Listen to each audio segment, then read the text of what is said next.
Hello, everyone, and welcome to another special webinar from Fullscript. I'm your host, James Maskell, and this is a series of webinars that we are doing with the Fullscript Medical Advisory Board. If you haven't heard the ones that we did with Dr. Cheng Rawn and Dr. Tiarona Lodog, those are definitely available and available on the Fullscript website. But today, I'm super excited to be joined by a luminary in the fields of functional medicine and naturopathic medicine, someone who has taught me a lot about environmental toxins and a lot about all manner of other topics. And today, Dr. Joe Pizzorno and I are going to be talking about a unified theory of disease, which I think is very exciting for a number of reasons. A lot of the energy that we've expended in the last 6-7 years is really to create unification across disciplines in functional, integrative, lifestyle, naturopathic medicine. And so I think a unified theory of disease is a great place to start. So Doc, thanks so much for being here, and really excited to dive into some of this today. Well, thank you for the kind introduction, James, and I'm looking forward to our conversation. So let's just start. I mean, I know you've been at this a while. How long have you been considering whether there is a unified theory for disease, and what sort of got you thinking in that direction? So I've been involved in medicine now for literally over half a century. So I started out in conventional medicine research and then learned about natural medicine and became quite interested. So over the years, I've read a lot of research, I've done a lot of research, I've seen a lot of patients, both directly and through corporate wellness programs. And I've been taking responsibility for teaching doctors about this medicine. So as I've done that, I've started to develop understandings. And some things just all of a sudden came together for me last March. So I got together with 3 other of our leaders in this field, Dr. Helen Messier, Dr. Kara Fitzgerald, and Dr. Sam Yannick, and we decided to write an article on the natural medicine approach to the COVID-19 pandemic. Part of my job on this was to look at the strategies for getting more zinc into cells, because as you know, you have to have the zinc in the cells in order for them to block the viral efforts to take over the cell machinery to facilitate the reproduction. So as I was looking for this, I was looking at bioflavonoids and carotenoids. And it was really interesting because these bioflavonoids, carotenoids do bring zinc into cells. And the reason we're really looking at the zinc into cells is because the early research on hydroxychloroquine looks like that for people when they get it early, it helps them by acting as a zinc ionophore to get zinc into cells. Kind of a long way to get to where I'm getting to. But anyway, I was looking at that research, and I was looking at, well, that's interesting. So these bioflavonoids and carotenoids get zinc into cells to give us more resistant to viral infections. And many of these agents are directly antiviral.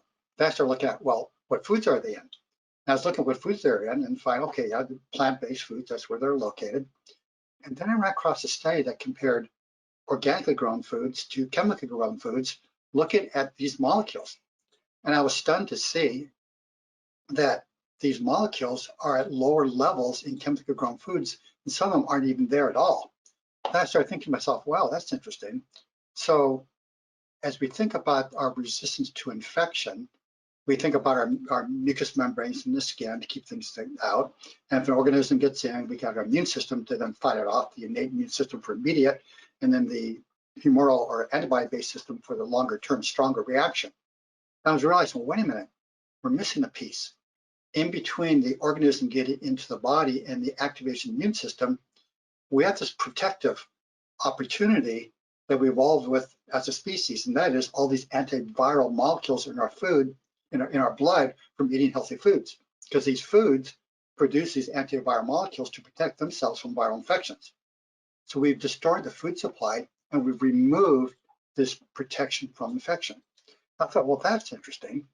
And I started looking at a bunch of other factors, and I started realizing that we put together chronic low-level exposure to a wide range of environmental toxins, chronic deficiencies of a wide range of nutrients we knew were important, but now we're realizing there's a lot of other molecules in food that are important that aren't there anymore. And the add to genetic susceptibility, you put all together, pretty much all of disease is predictable. And if a person has a disease, you can figure out where they got it from and reverse it. So that's where I'm at right now, putting all these pieces together. Yeah, that's really exciting. And I think one of the things that's been tricky for, for practitioners in this space is there seems to be a lot of disparate information that you have to sort of hold in your head and to be able to like bring together in clinical practice. Why do you think it took the sort of sensibility of a naturopathic doctor to be able to pull these kind of things together? And do you think that, obviously we'll get into the specific theory, but is there something underlying naturopathic medicine that has allowed you to come to this conclusion that maybe an allopath might not be able to come to? Yeah, that's a great question. And actually, I've been thinking about that lately. So as you may have seen with Jeff's last PLMI conference, I did a co-lecture with my son Galen and wife Laura. And so Galen has gone through the conventional medicine approach right now. He's in his third year residency in emergency medicine. And he's, I think, going to be a future leader helping bring these medicines together. But as part of the presentation, he came up with a concept that I thought was just astounding, and I'm continuing to think it through. He looked at conventional medicine from a different perspective than I have talked about it. He said what conventional medicine has done is recognize that there's huge amounts of uncertainty in medicine. So what conventional medicine has done is, in order to control things more thoroughly, they've worked to reduce uncertainty. As they work to reduce uncertainty, they've kind of narrowed what they focus on and developed these algorithms that are really, really good at dealing with that area where they now have some certainty. What naturopathic medicine's done is said, well, there's a lot of uncertainty. Rather than trying to control everything and fit into a box that will work in some areas but doesn't work elsewhere, let's look at this whole issue of uncertainty and promote health. Say, okay, we know for the body to work better, you got to get toxins out, you got to get nutrients in, and it comes down to we have tremendous belief in the ability of the body to heal itself. We have a belief in nature and life, and so we nurture that. So we don't know how exactly what the mechanism has to be. We want to nurture everything because of our belief in life. And I think that belief in life helps provide a foundation to put all this disparate information together. Wonderful. Yeah, I can definitely see that. So why don't we just start getting into, the theory and maybe just as a starting point, one of the most interesting lectures that I've sat through with you is really looking at toxicity as it relates to insulin sensitivity and type 2 diabetes. Yes. And so maybe we could just start by talking about your theory, unified theory of disease with one specific condition, just to give, context to everyone's here. So, type 2 diabetes can certainly be seen through the sort of anabolic side of food and eating the wrong food and eating too much sugar or otherwise. But one of the things that I, have seen and learned from you is really that there's this other side of it on the sort of catabolic side with the toxicity that can affect insulin sensitivity. So do you want to just go through the theory and then sort of specifically apply to that condition? Great, thank you, because that was a good observation, because that's where I really started getting into this deeper understanding of how huge role environmental toxins are playing in inducing chronic disease. I think everybody's aware that we now suffer the heaviest burden of chronic disease in every age group ever in human history. How come? What's going on? And diabetes is a great example of that. So when I was in naturopathic medical school half a century ago, diabetes affected less than 1% of the population, like 0.7%, 0.7%. My first year in practice, way back in 1975, I was very popular. I was fully booked within 6 months. It took me a year before I saw my first diabetic patient. I mean, it wasn't very common. Now, 10% of people already have diabetes, and 1/3 of people are projected to get diabetes in their lifetime. Well, obviously our genetics didn't change, okay? So how about sugar? Well, yes, we consume too much sugar, but we start consuming too much sugar way before the diabetes epidemic started. There's no correlation between sugar consumption and diabetes. Well, that's interesting. So I keep looking, and wow, here's the big one: obesity. Very strong correlation between obesity and diabetes. Matter of fact, people who are morbidly obese have like a 50 to 100-fold increased risk of diabetes. So big factor. But if you look at people who are obese and differentiate them by their body load of environmental toxins, the obese people in the bottom 20% of body load of environmental metals and chemicals have no increased risk for diabetes. So wait a minute. Everybody knows obese people get diabetes, but they don't have, if their body's not full of toxins, they don't get diabetes. So what's going on here? So I then started looking at these things and looking at mechanisms And I was finding things like, well, that's interesting. People in the top 10% of body load of chlorinated pesticides have a 12-fold increased risk of diabetes. Then I started looking at toxin after toxin and finding, whoa, people in the highest level of that particular toxin, way more diabetes. There's like 10 toxins, all of which have substantial contribution to diabetes. So there's a formula that was developed by public health to answer such questions as what percent of people with lung cancer is due to cigarette smoking? And so there's a formula, it's a mathematical formula. And so you kind of look at what's the incidence of the disease in unexposed population, what's the incidence of the disease in exposed population, and once people exceed a certain threshold, how much does it increase the risk of diabetes? So we then looked into that, me and my science group, we looked into this and we determined that 90% of the diabetes epidemic is due to environmental toxins. And what these things are doing are things like the phthalates, for example. The phthalates bind to insulin receptor sites on the cells, so cells can't respond to insulin resistance. And toxins like arsenic poison the pancreas, so it can't produce as much insulin. So after toxin, not only does the epidemiology show that they're strongly correlated with diabetes, but we also have the mechanism by which it happens. So now we detoxify people, their blood sugar starts to improve. It is absolutely fascinating. Yeah, absolutely. So, so run us through then, Doc, just like how you would communicate if you're like standing in front of the AMA and they've got you up there and you're trying to, as simply as possible to the allopathic community, share, what you feel the unifying theory of disease is. How would you describe it? Well, there's a challenge. I have not actually presented my theory to a medical audience before, but I've certainly lectured to many medical audiences, some of which are pretty hostile. Well, it's coming, so you better get ready. Okay, but I'm happy to do that, because if people are based on science, if they want to focus on science, you can make the scientific point.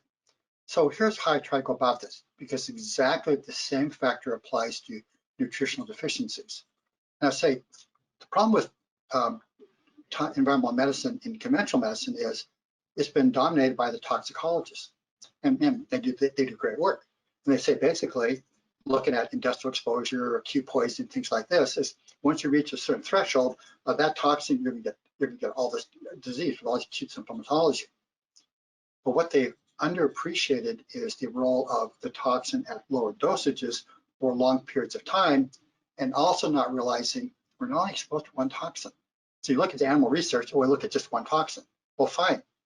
But we're now, as humans in the modern world, exposed to about 100 metals, metametals, and chemicals in the environment at dosages that increase our risk for disease.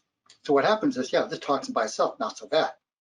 Oh yeah, this toxin, oh, wait a minute. This toxin's depleted all the glutathione, so now we can't detoxify this first toxin. Now this first toxin is more toxic. So you then start looking at this and you get one toxin plus one toxin equals 3 units of damage, not 2 units of damage. One toxin plus one toxin plus one toxin doesn't equal 3 units of damage, it equals 10 units of damage, because they're now compounding each other's effects. So I present it that way. Right? Say again? A synergistic toxicity? Synergistic. Things like using up all the detoxification sites, or using up, depleting all the glutathione, or increasing oxidative stress, or causing DNA damage. They all add up together. And it's the same thing with the nutrition. So we decided that, well, the amount of vitamin D people need is based on whether they get rickets or not, gross deficiency diseases. Well, that certainly is the case. But the problem is that vitamin D at levels that are considered normal for avoiding rickets are now clearly strongly associated with a wide range of diseases. So we need to have in our body 2 to 3 times as much vitamin D as necessary to prevent rickets in order to promote our health. And there's a huge amount of research showing that as vitamin D levels go up, the risk of multiple sclerosis, heart disease, dementia, COVID-19 infection, all those things go down as vitamin D levels go up. So it's like conventional medicine got stuck on gross deficiency, got stuck on high-level poisoning, whereas what's happening is multiple toxins at modest levels, multiple nutritional deficiencies at modest levels, and now a loss of all these important molecules from the food supply. So that's how I would go about doing it, saying, here's looking at these things. And look at genetics.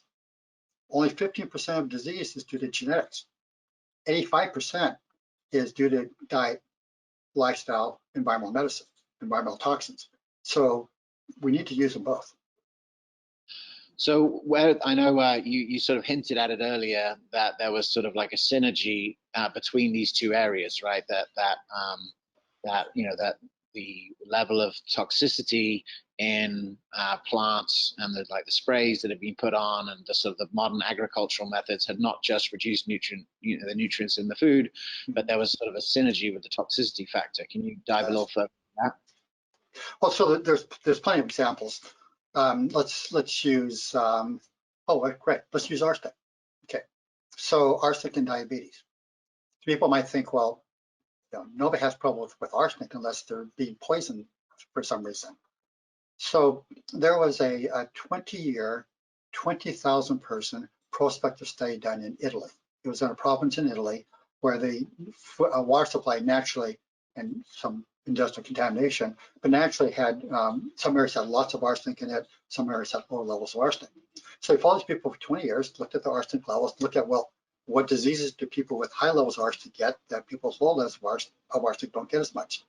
And they then determined a threshold for that increased risk of disease from arsenic. So I looked at the number and said, oh, wow, that number doesn't look that high. So then I looked at the CDC's has this huge database on the levels of environmental toxins in humans, and they've traced it now over quite a number of years. It's pretty interesting. And I was looking at, okay, so how much arsenic is in the average person in the United States? And it turns out that 35% of people in the United States have arsenic levels known to induce disease in humans.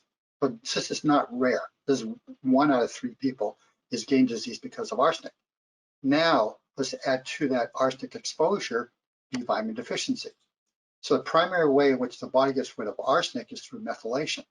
So if people are having trouble with methylation, for example, MTHFR polymorphisms or deficiency of B vitamins in the diet, they can't detoxify arsenic as efficiently.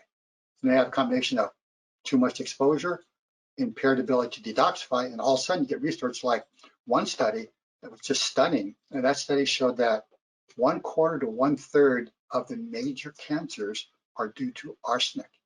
Okay, so why? Well, because we're exposed to it and we can't detoxify it properly because of B vitamin deficiency. There are a number of examples where the combination of the toxic exposure and those chronic deficiencies ends up with way more disease.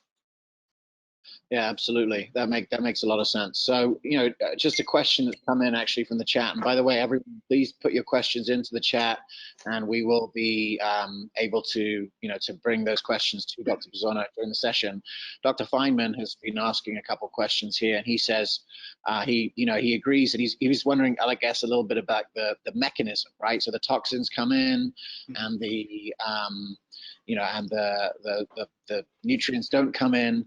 I guess his question is do you feel like the mechanism is like inadequate energy production at the cellular level? Good one. No question that impaired ATP production is a huge factor.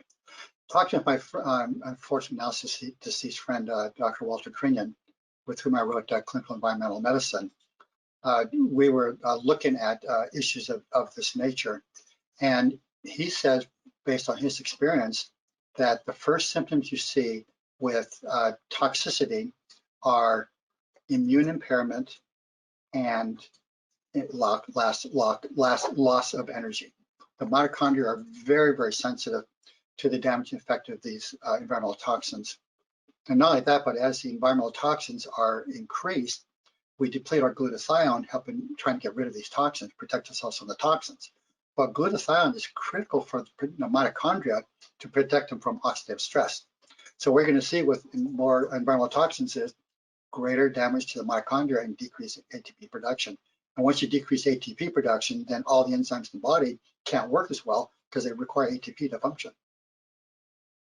Okay, great. So that you would agree that sort of the energy production is sort of like part of the mechanism. Okay. Key factor. Yeah, so interesting. So, obviously you've been talking about this for a long time, and recently I was on a summit all about direct primary care. So it wasn't really clinical at all. And the first speaker was Dr. Marty McCary, who did a great TED talk and wrote an amazing book called The Price We Pay, really talking about just the prices of stuff in American medicine and why it's a problem. And he did the opening keynote, and it's been a goal of mine to try and get direct primary care doctors interested in functional medicine, because I think they've got time with patients. They might as well be using that time for something. And it was very interesting to hear him talk about this sort of emerging research of the role of toxicity in cancers. I saw just the other day there was something that came out about pediatric cancer and toxicity and environmental factors. What do you? It seems like maybe it's starting to sink in after all these years. I hope so. I hope so. What do you see out in the literature and the media that like these ideas are sort of catching on inside medicine and for the patients as well? In terms of the research, it's burgeoning. And I've been looking at the toxin research. I actually been looking at the very first class ever taught at what was then named the John Bastyr College of Naturopathic Medicine in September 1978. The very first class students got was one that was taught by me called The Health Effects of Environmental Toxins. And it was a very frustrating class to teach because I was seeing my patients being damaged with environmental toxins. But when you looked in the research, looked in the textbooks, they're only talking about industrial exposure and high levels of poisoning. The good news is that starting about 15 years ago, and particularly the work of Ducky Lee out of South Korea, started showing the correlations between disease and low-level chronic exposure to these toxins. So the good news is that now when I look at the research, there's a huge amount of research available now that 10 years ago wasn't there. So the research community is waking up. Now the conventional medicine clinical community isn't there yet, but hopefully we'll get there. So if conventional medicine doesn't understand the cause, right, and they're sort of not operating at that level of understanding because they're not trained in sort of low-level chronic toxic exposures, what is it about their cures that are not ending up with the sort of elegant cure that's possible when you understand the cause? Well, I'll be a bit pejorative here. If you look at the top 10 most commonly prescribed drugs, all they do is treat symptoms, they don't treat causes. It's one of the, not just say, blind alleys that the conventional medicine went into was the belief that if you remove symptoms, if you help improve a particular blood measure, then you're curing the disease. But in reality, most of those are just short-term apparent benefits, but long-term problematic because they don't deal with the cause of why people are sick. So that's why conventional is so exciting, so engaging. If you have a symptom, your joints are hurting, you take some aspirin or more sophisticated drug, and your symptoms go away. Oh, must be working great. The symptoms went away. The disease is continuing. And that's where so much of conventional medicine got in the wrong place, where it's so miraculous in acute disease, injuries, areas where the body's been overwhelmed. It's incredible. But that approach doesn't deal with the everyday health very well at all. Yeah, I mean, I completely agree, and I see that obviously for the future of chronic disease care, we need a number of, we need this sort of sensibility on the team, because if we want to get to, to the root cause. So, take us into maybe some of the research and some of the things that you've discovered along this path of understanding it, and what are some things that doctors and practitioners who are listening to this, how can this create unification between, let's say, practitioner teams where there may be allopaths and practitioners trained in functional medicine or naturopathic medicine together? What are some starting points for implementation of the sort of I guess clinical strategies that would be based on a unified thesis of disease that is focused on toxins and nutrient deficiencies? Let me step back a little and give kind of a bigger response to that question.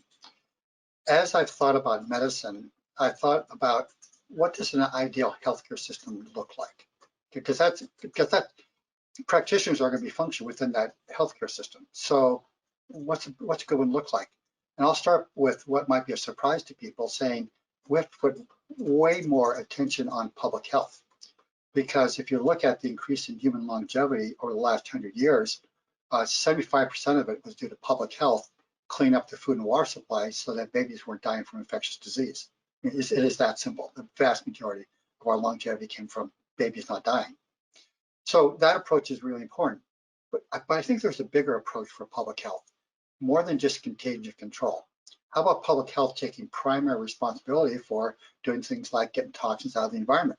Great example of that is lead. Public health woke up and said, wow, lead is really bad, let's get out of the environment. And that's worked. We're getting less lead in the environment. But we have to do not just lead. As I said, there's 100 toxins now in the environment at high enough levels to induce disease. So public health needs to be more aggressive about the environment. Next area is how about public health take a bigger role in helping farmers grow food that's nutrient dense and low in toxins.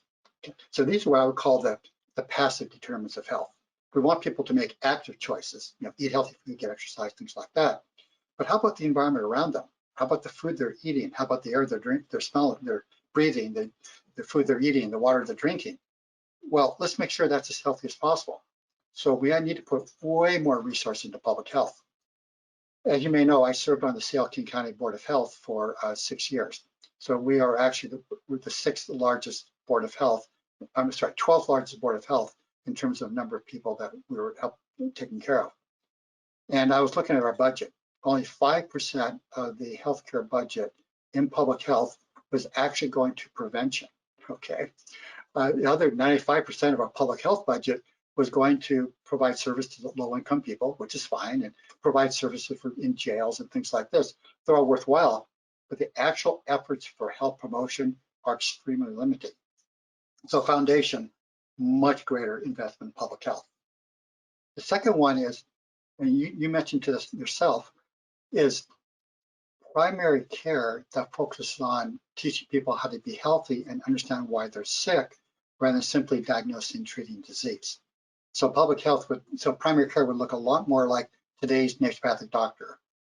So I would look at primary care being kind of an amalgamation of naturopathic doctor, primary care MD, and throw in some of the wisdom from Ayurvedic medicine, some of the wisdom from Chinese medicine, the wisdom from manipulative medicine, from chiropractic. We'll put those in as well. But primary care based on primarily promoting health and helping people learn to live and their lives more healthily. Then the third area would then be when things are overwhelmed, there's an accident, serious infections, things like that. That's where conventional medicine works so very, very well. Most medical doctors want to be specialists. Let's let the medical doctors be specialists because we need them there. But let's put less resources into specialties, way more resources into public health and primary care. So that's how I see it happening. Have people working together. Beautiful. All right, well, keep the questions coming in, and there's going to be plenty of time for questions for Dr. Pizzorno, so have the questions, keep them coming in on the chat, and we'll get into it. I want to ask you about transgenerational epigenetics, because I definitely feel like, what's happening today is not just a function of the current environment, but also, historical environments, and then have a lot of the sort of aha moments that happen when people do, let's say, the functional medicine timeline, is to realize that, things were happening before they were born, and they may need to, atone for the sins of their ancestors in a clinical way. And I was wondering, what do you see about that area, and do we really have a fighting chance? Like, are the detoxification strategies inside functional naturopathic medicine strong enough to deal with multi-generational toxic insults? Yeah, great question, James. And kind of scary. The answer is kind of scary. So we mentioned before that diabetes epidemic that we're experiencing. We should call it diabetes pandemic because it's all over the westernized world. So if you do research on a pregnant rat and you put on a standard rat chow and then expose her to these chemicals we've been talking about, then the researchers are now calling these things diabetogens because they're so good at inducing diabetes. So if you look at the diabetogens and exposed to diabetogens, not only will she get cancer, but all her babies will get cancer as well.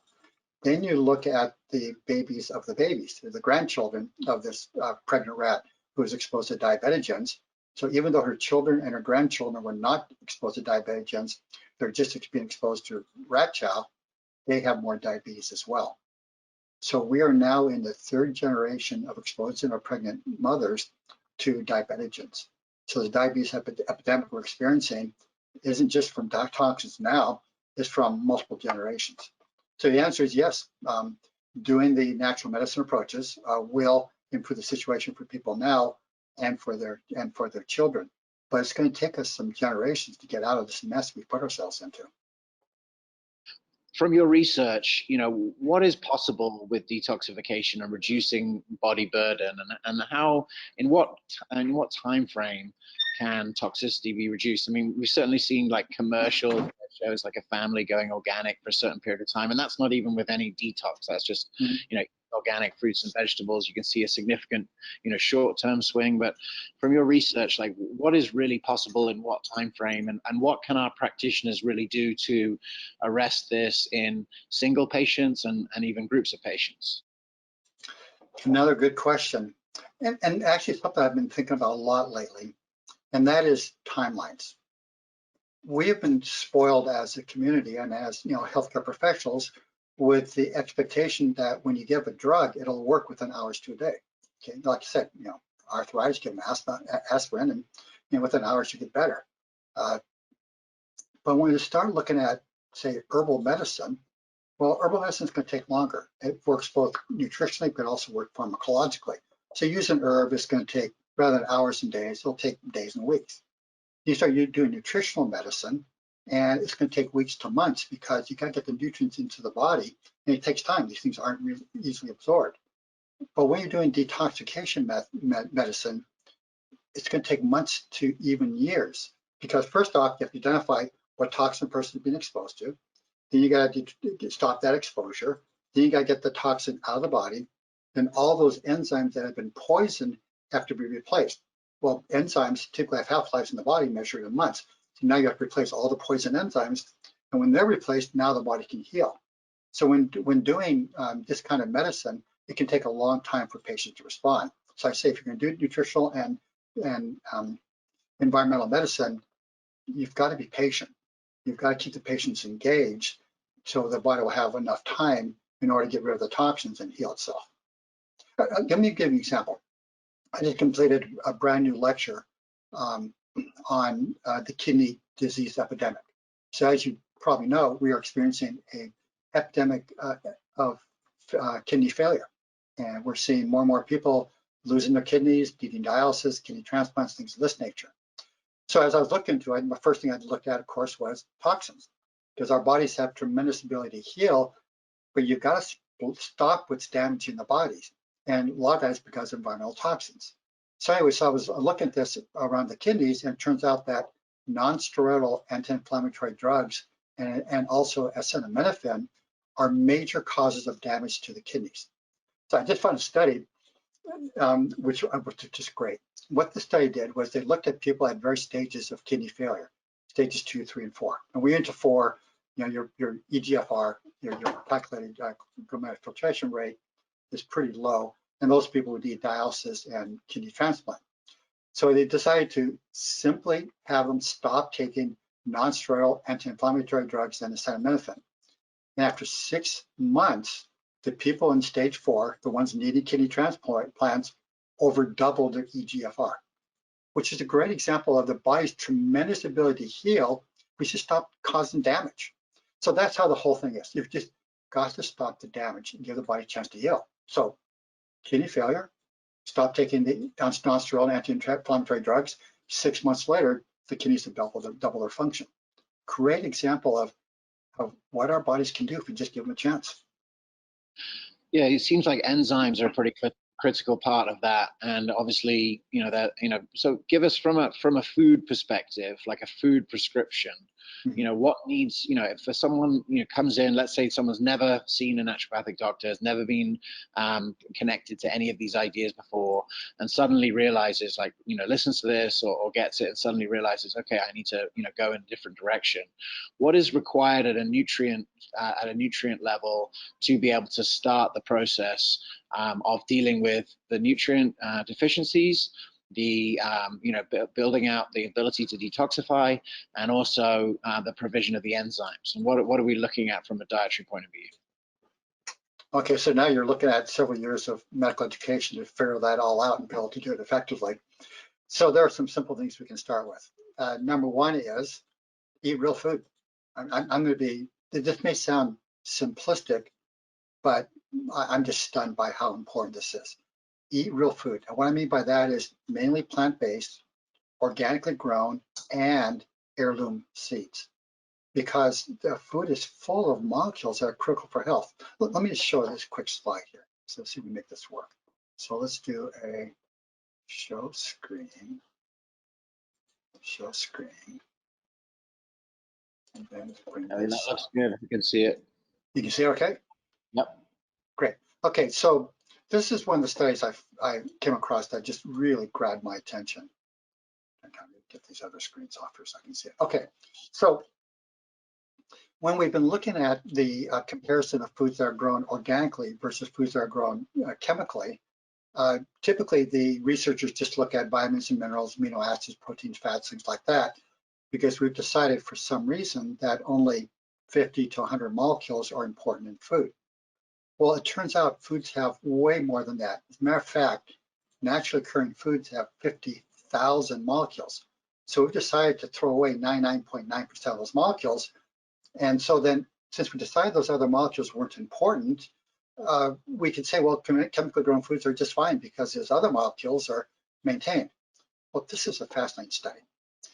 This was totally highly controlled. It was done in a greenhouse. It was with tomatoes, and they looked at the molecules in these foods, in the tomatoes, over a year's period of time, and they fed them either organically or chemically. And what they found was that many of these molecules are not only at lower levels in these foods, many of them aren't even there anymore when they're grown chemically. The chemicals that molecules have been maintained are the ones that help maintain the color of the food, but all the other molecules have basically been lost. Well, why is that important? Well, let's look at the area of cancer. Okay, this is looking at molecules in cancer that have been lost from making our foods, growing our foods chemically, and look at the impact on cancer. Look at over here where, close this down. Okay, and you look over here that, and this is cell culture, by the way, looking at the growth of cancer in the control group. Then as you add these molecules that have been lost from the food supply back into the might say the fluid here, you get a dramatic drop in cancer. So as you can see, and not only do you get a dramatic drop, but you say, as I mentioned before, clinically significant synergistic effects. So we're seeing this throughout all of our food supply. We've lost all these health promoting molecules. Let me see if I can close this out now. Yeah, a quick question actually that came in. How can food that we buy at the grocery store marked organic by the USDA be trusted as truly organic? For example, if there's an organic farm next to a normal farm, the pesticides can run from one to another? Right. So this is problematic, and we're in a situation where we don't have ideal solutions. Optimally, grow your own food. I've worked more and more to grow more and more our own foods here. And it's fascinating when you compare chemically grown food with the store-bought organically grown food with our own homegrown food, just dramatic difference in taste. And I thought that was interesting.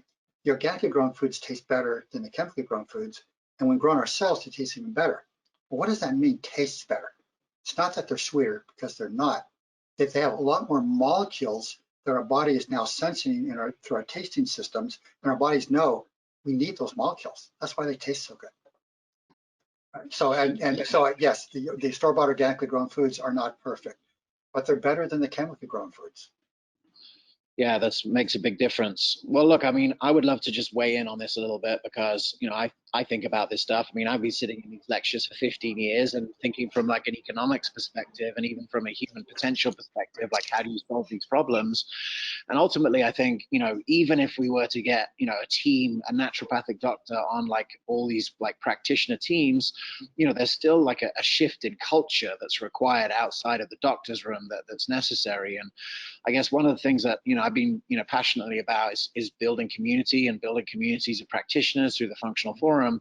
But over the last few years, really starting to focus on like, well, what does it mean for a practitioner to really build community around their practice? Because, ultimately something like growing food, it was interesting to see that when COVID hit, people kind of knew what to do, right? Seeds sold out and people started gardens, and you couldn't, it was a big people at Home Depot, realizing that, and it was interesting, and it started, COVID started just a kind of planting season, right? So there was an opportunity to go out and, and plant there. And certainly in my own family, we started growing a lot more stuff. And I've heard that from a lot of people. It's kind of intimidating to do that. But one of the things that I've seen is just that it's actually a lot easier if you have a group of people working together on it, and gardening is a healthy behavior in and of itself. And, I think that, for practitioners who are involved, who want to see a change in this, there's a few things that my things. One is, the detox group has been popular for decades for a reason, in that, detoxification when done in a group can actually be a lot more effective, because there's a sort of a synergistic effect of learning from each other about the practical application of doing it. And then if we really need food for detoxification, you can see that if you really want to gel a group, having groups of people work together on a project like establishing their own food, system is an incredible opportunity. And, from Dr. Jeff Geller and some of the people that I interviewed for my book about group delivered care, they saw that, in one of his examples, what started as a type 2 diabetes group for immigrants, who are on Medicare, became like, in a year's time, they weren't billing insurance, and these people didn't really have diabetes anymore. And it had turned into a gardening club and salsa dancing and stuff that was fun for them, because they were now able to actually sort of go upstream as a community and do something about it.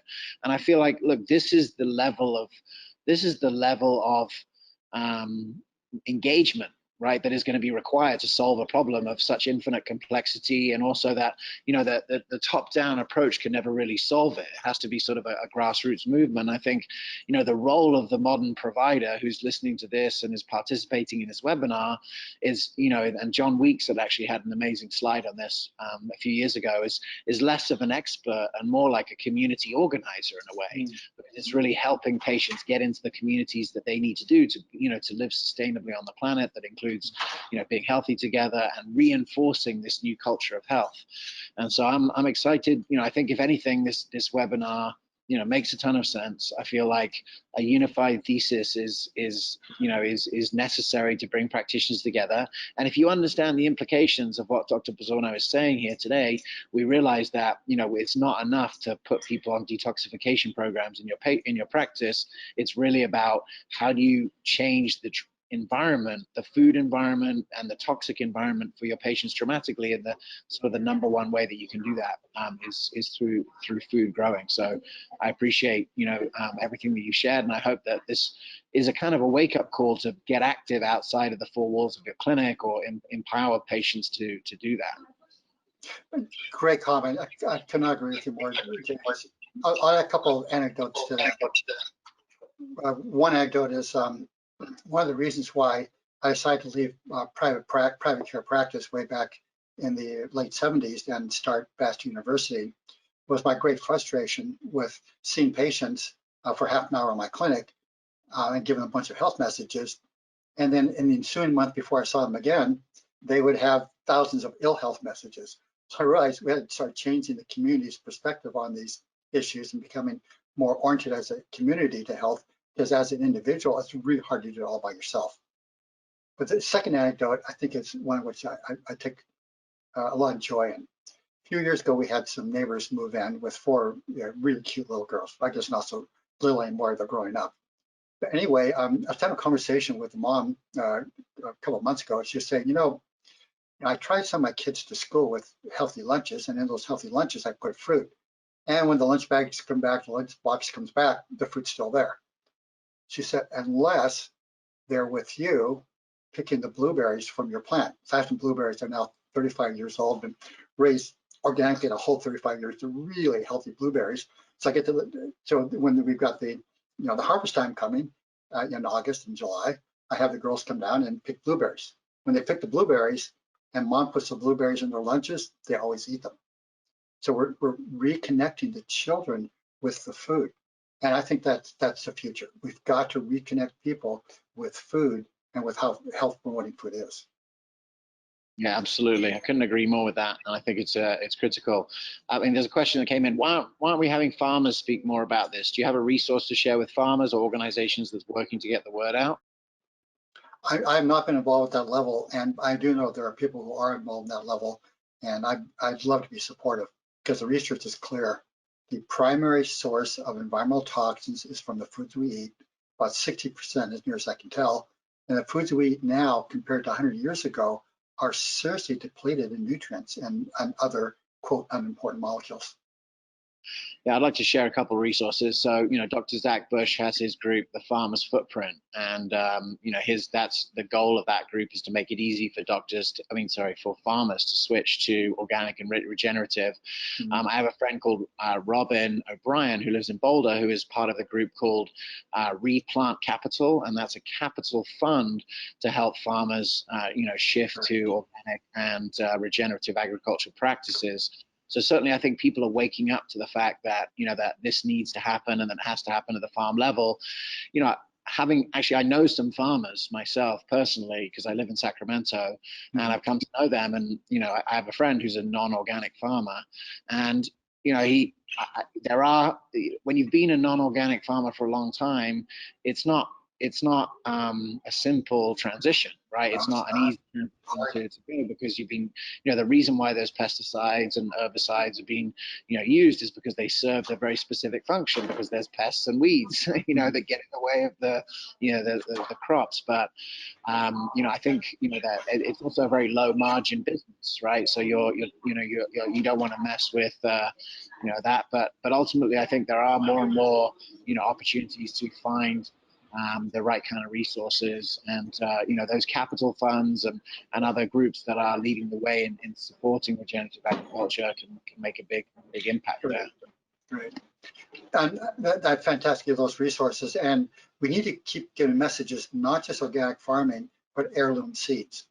Because even when you're doing organic farming, so many of the seeds have been hybridized to have more protein or be more drought resistant or whether have bigger size or more color. The problem is when you hybridize a food to get more of one particular molecule, one particular class of molecules, that means there's all the other molecules have to be lower. So I'm now promoting not just organic growing, but also heirloom seeds as much as possible. Absolutely. What are some good resources to find those seeds, Joe? Well, what I use for my own personal garden, there's a seed repository in Bellingham, Washington, state of Washington, called Uprising Seeds. They've got a great catalog, and so we order all our seeds from them. And also then, interestingly enough, we've been doing this for a few years, then those plants which reseed themselves naturally in our garden are the ones we then try to plant in the ensuing years. Because they're the ones that, for whatever reason, thrive the best in our particular growing environments. Wonderful. All right, we've had another question here from Marina. Are there binders we can use to bind toxins and help remove them from the body? Yes. And I'm going to say something which may be a surprise to most people. The most effective mechanism for detoxification is to increase fiber in the diet. Okay, here's why. So one of the worst toxins we're exposed to is mercury. So we're actually going to get rid of mercury. We dump about 1% of the body load of mercury into the gut every day, and then reabsorb 99% of it through intrahepatic recirculation. So why would our smart bodies waste all that metabolic energy to get rid of mercury and then reabsorb it? Well, the reason for that is as our detox mechanisms developed as a species, we are consuming 100 to 150 grams of fiber a day. So we expect the fiber to be in our gut. So when you dump the toxins into the gut, binds to the fiber and gets out through the stools. Well, there's no fiber, we reabsorb the toxins. So that's also a particularly good strategy for people who are really sensitive to detoxification. I've seen patients where anything you do that tries to do detoxification, they get worse because their organs of elimination are so impaired. So by increasing people's fiber, we can help that gut organ of elimination. Another factor that's really important is glutathione. You can't overstate the importance of glutathione in detoxification. And so the consumption of things like N-acetylcysteine or whey protein is a great way to increase glutathione in the body. Now, when you're looking at specific toxins, now each toxin has its own optimal way that we can get it out of the body. But now we're getting some technical details. Yeah, well, I think, look, the good news is that there's educational curriculums now that can reach all different groups, and this education that you've been providing, Doc, over the last few years is seeping its way out into obviously like functional medicine and regenerative medicine, lifestyle medicine. Even I think there's a more of a shift from lifestyle medicine to start to understand the role of toxins and how they play in health as well. So I think it's arriving. Yeah, I guess I just wanted to touch back in, like for those of you who watched the Cheng Ron webinar, which was the last series that we did here, Cheng is delivering high volume care through his practice, where he's doing a mixture of virtual group visits and remote patient monitoring, aggressive health coaches. And I guess I would like to again to say to practitioners that I think that the way that this gets solved is scaling up, and the way that we can scale up in a way that makes this available to everyone is this group model. And I would just encourage practitioners to really just start to think, like, it's October right now. Now is the right time that you could do something drastically different with your practice in January. And there's such a demand for these health services in January. And there's, a lot of practitioners tell me that the demand in January is like a spike, and they can only deal with so much because there's only so many appointment times. And then maybe in the summer it's lower. And ultimately, these group programs, virtual group programs, like programs that are done in this kind of environment, these are things that, can help to increase the capacity when the demand is highest. And ultimately, if you can start to engage people with education about these kind of things in this time of year, in the late winter and spring, depending obviously where you live and what the temperature's like, and when's a healthy time to detoxify, you can start people on a different trajectory. And I think people are ready for it.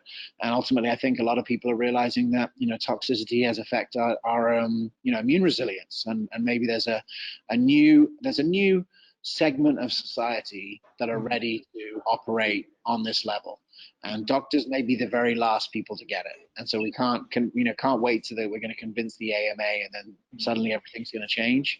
And so I would just encourage everyone that's listening and watching to take advantage of the power of community. Use this sort of inertia break that we've had through COVID to get out there and really use whatever efforts you have to, whatever influence you can bring to create change at a systemic level, or even just starting at a community level, because that's where I think many of us can be effective.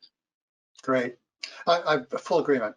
That makes a lot of sense. And I've noticed myself now that rather than flying internationally all over the world, I'm able to do a lot of my lectures from my home office, which is way less toxic for me. And also a resource your practitioners, I hope, would be aware of is my textbook that I co-authored with Walter Creanian, Clinical Environmental Medicine. Because in that textbook, we lay out the case for how most diseases are being due to environmental toxins, how you diagnose them, and how you get them out of the body. Wonderful. Well, check out that textbook. Thank you, everyone, for your questions and for being here today. This has been a series with all of the new medical advisory board for Fullscript. Obviously, Fullscript has a huge catalog of supplements that can aid in detoxification, and Fullscript is committed to in the future providing more and more ways to help people facilitate great health. And so you've got some exciting things coming up. In terms of upcoming lectures, we will be doing a session with Dr. Robin Berzin, who's the founder of Parsley Health, and she's going to be talking about, her direct care empire that she's building and sort of lessons for other practitioners in that end. We'll be talking to Dr. Jeffrey Glad, who is, one of the spearheads of building this sort of like low overhead practice model that has allowed a lot of doctors to make the switch over to functional medicine from conventional medicine. And then at the beginning of the new year, we'll be touching in with Dr. Jeffrey Bland and talking about really the way in which medicine is changing. And as I shared earlier with Dr. Marty McCary, who's really just a surgeon who's interested in the price of medicine, to hear him on a conference that had nothing to do with functional medicine talk about environmental pollutants importance and the role that they're playing in healthcare, I was sitting on that going, hang on, I think maybe, the cracks are starting to appear and people are starting to realize what Dr. Pizzorno and many like him, Dr. Krinian, have been talking about for a long time. So, for everyone who's listening, I think we're in the right place at the right time in history to really make an impact. And ultimately, whether or not we succeed in it is down to the efforts of all of us working individually and collectively. And one of the things I'm excited about in 2021 is we're going to be putting a renewed effort to bring together practitioner meetup groups, create community, so that we can start to actually facilitate some of these things like victory gardens, at a reasonable scale, with practitioners working together and learning how to engage their patients into it. So a big thank you to Dr. Joe Pizzorno for today's conversation. You can check out all of the resources that he had. We'll have a follow-up and we'll put them in the link below. But from the meantime, from Fullscript, I've been your host, James Maskell, and we'll see you next time. Great. Thanks, James. Thank you, Joe.